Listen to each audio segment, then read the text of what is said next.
कभी नहीं समझ सकते। हालेलुया। थोड़ा सा दुख आने समय संसार के लोग हमें छोड़ देंगे, नहीं छोड़ देंगे। छोटा दुख हमारे जीवन में आया तो छोड़ चले जाएंगे, वो उसका काम है, वो जाने, मुझे क्या है, मैं तो अपना परिवार देखूंगा। लोग ये कहते हैं, नहीं कहते? मगर परमेश्वर ने कहा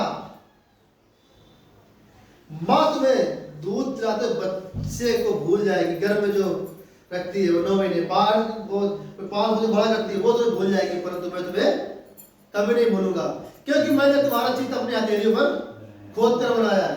परमेश्वर ने हमारे सकल चेहरा अपने हृदय परमेश्वर ने संभाल के रखा है। हमारे आंसू परमेश्वर ने अपने कुप्पी में भर के रखा है। हालेलुया। नहीं रखा क्या? हम जब परमेश्वर के सामने रोते हैं तो परमेश्वर हमारे आंसू देखता है, हमारे एक एक आंसू कतरा देखता है, परमेश्वर उसको संभाल के रखता है। तो गुप्त में अगर हम रो रहे हैं, परमेश्वर से प्रार्थना करते हैं, परमेश्वर हमें गुप्त में प्रतिफल भी देगा।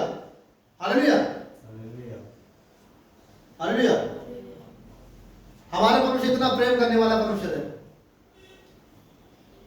हालेलुया। हमारे, मैं बताना चाहता हूं, हमेशा अपना संबंध एक परमेश्वर से बनाए, आत्मिक पिता से बनाए अपना संबंध एक। हालेलुया। हमारा संबंध एक पिता से होना चाहिए, आत्मिक पिता से। उससे हम जो कुछ चीज चाहिए हम मांगेंगे तो परमेश्वर हमें देगा। हालेलुया। कोई परमेश्वर पहले कह चुका है, मांगोगे तो तुम्हें दिया जाएगा, ढूंढोगे तो तुम पाओगे, खटखटाओ तुम्हारे लिए खोला जाएगा। में मांगने की आवश्यकता है, परमेश्वर मांगने वालों को देता है। अगर हम किसी जगह जाएं, मान लो किसी दुकान में जाएं, कोई चीज नहीं मांगेंगे तो क्या होगा? क्या दुकानदार नहीं देगा। हम सारा दिन सुबह से शाम तक दुकान में खड़े रहे, पागल बने, कोई देगा?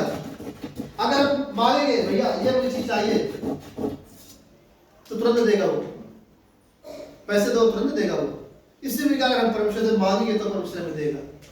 हम मांगेंगे नहीं, हम कुछ नहीं करेंगे, हम चर्च आएंगे, हम प्रार्थना करेंगे, हम बाइबल पढ़ेंगे, ये करेंगे, अगर मांगेंगे नहीं तो फिर हमें परमेश्वर कुछ नहीं देगा।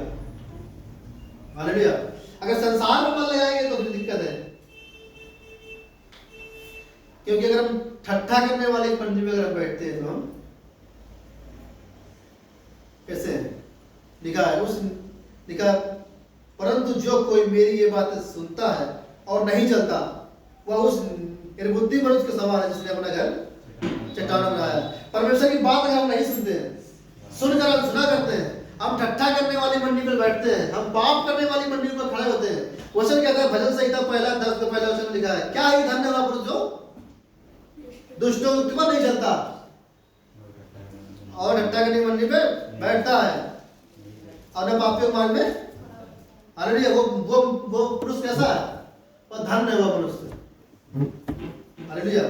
वो का परमेश्वर कहता है उसको, वो धन्य है वो पुरुष, धन्य है वो पुरुष जो इस रास्ते में नहीं चलता। वह उस वृक्ष के समान है। किस वृक्ष के समान है? जो बहती हुई नालियों के किनारे लगाया गया है, उसके पत्ते कभी मुरझाते नहीं, वो हमेशा अपनी ऋतु में फलता रहता है, अपने समय में फलता रहता है।